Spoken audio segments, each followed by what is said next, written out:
Imagine if the town of Brandon were to vanish, that its 50,000 people suddenly died. That is the size and scope of the fentanyl overdose crisis in the last 9 years of the Carney-Trudeau Liberals. A small, beautiful city like Brandon has vanished from our lives. Since 2016, 50,000 Canadians have died of overdoses to opioids, 9 in 10 of whom have died as a result of fentanyl. More Canadians have died of opioid overdoses in the last 9 years than died fighting for Canada in the Second World War. They are real people. Brothers, sisters, sons, daughters, fathers, mothers, friends, and thousands more are still suffering. Countless of them are in homeless encampments, living in the hell of addiction and homelessness. It wasn't like this before Liberals radically liberalized drugs. We know what they did. They passed C5 to allow traffickers to serve their sentences in their living rooms. They eliminated mandatory prison time. They opened up our ports and our borders. 99% of the shipping containers that enter our country, 99% of those shipping containers come in without any inspection at all after 9 years of the Carney-Trudeau Liberals. Super labs in Canada synthesized using precursor chemical ingredients that come into Canada from China and Mexico through our open border policy. But it's not happening. This is something that looks like an episode of Breaking Bad. But this is not happening in New Mexico in a TV drama. It is happening here in Canada, real life, right now. In November of 2024, police dismantled what they described as the largest, most sophisticated illicit drug super lab in the country in Falkland, British Columbia. One of the accused was out of jail after earlier convictions. Police said they seized 54 kilograms of fentanyl. Now, that might not seem like a lot until you realize that it just takes 2 milligrams to kill a human being. That means there was enough finished fentanyl to kill 27 million people. Police found enough ingredients to make enough fentanyl to kill 95 million people. That's twice the population of Canada. Police also found 390 kilograms of methamphetamine, small explosives, ammunition, silencers, high-capacity magazines, body armor, $500,000 in cash, and 89 firearms, many of which were, quote, loaded and ready to be used. Days earlier, police discovered a super lab in Langley, BC, that they say was capable of producing multiple kilograms of fentanyl on a weekly basis. A Government of Canada report confirmed, and I quote, seizures of Canada-sourced fentanyl in places like the U.S. and Australia suggest that the domestic production of fentanyl is likely exceeding the domestic demand, and that Canada is now a source and transit country for fentanyl to some markets. The number of seizures of fentanyl at the Canada-U.S. border more than tripled between 2023 and 2024, rising from 239,000 doses to 839 doses. How did this happen? Well, the Carney-Trudeau Liberals have it. They legalized fentanyl possession here in British Columbia in partnership with the local radical NDP BC government.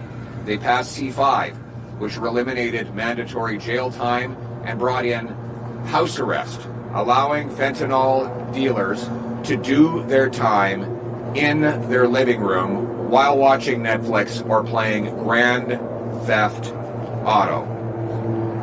The Falkland Super Lab that police discovered had ties to transnational criminal networks that span Mexico all the way to China. They are killing our people and many more in other countries, which is now endangering the trade with our closest ally. President Trump has threatened to tariff Canada because of what he says is lethal drug flows. But whether or not we agree with him should not matter. It should not take a foreign leader to get the Liberals to wake up to the drug crisis that they have caused here at home. It should have been enough that we lost 50,000 of our people. We should crack down on drugs, not to please President Trump, but to ensure that not one more mother has to bury her face in her hands on learning that her son died of an overdose in a back alley somewhere. We must stop drugs to save our people and put Canada first. It starts with locking up mass traffickers and manufacturers of this poison with penalties that fit the crime. But what is that crime? Let's call fentanyl trafficking what it is. Mass murder. Selling 40 milligrams of this poison is enough to kill 20 people. It's like spraying bullets into a crowd. You might not know who you're killing, but it's certain someone will die. That's why I'm denouncing today, as part of my Canada First plan, that common sense conservatives will bring mandatory prison sentences. There will be life sentences for anyone caught trafficking, producing, or exporting over 40 milligrams of fentanyl. 40 milligrams is enough to kill 20 people. Anyone who is involved in trafficking that amount of fentanyl will get a life sentence. We will lock them up and we will throw away the key.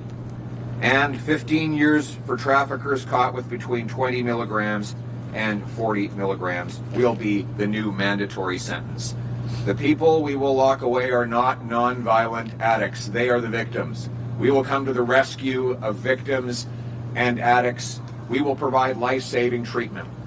My message to anyone struggling with addiction today is have hope, hang on, help is on the way. My government will provide residential treatment. It will take people off the streets, provide them with detox, recovery, counseling, group therapy, sweat lodges for First Nations victims, and help them get into housing, a job, and back to their families. We will bring our loved ones home drug-free.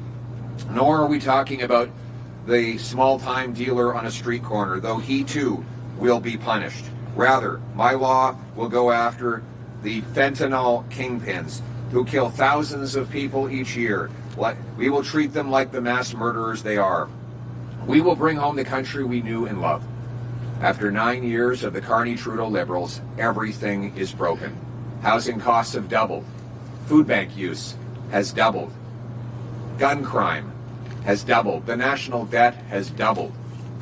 All of this because Justin Trudeau was implementing the radical policies of carbon tax Carney.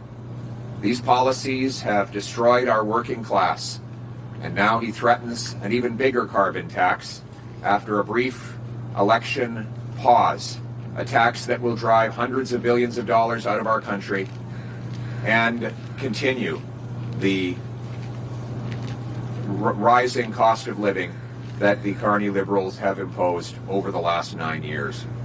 The good news is, life was not like this before the Carney-Trudeau Liberals, and it won't be like this after they're gone. We're going to bring home the country we knew and loved. We're going to axe the tax, build the homes, fix the budget, and stop the crime. Most of all, we are going to put our country first. This will be a country where hard work pays off, where anyone from anywhere can do anything. That was the Canadian promise, and my purpose is to bring it home. Let's make this a country where anybody who works hard gets a powerful paycheck and pension that buys affordable food, gas, and homes in safe neighborhoods wrapped around the protective arms of strong borders under a proud flag for a united country, Canada. Let's bring it home.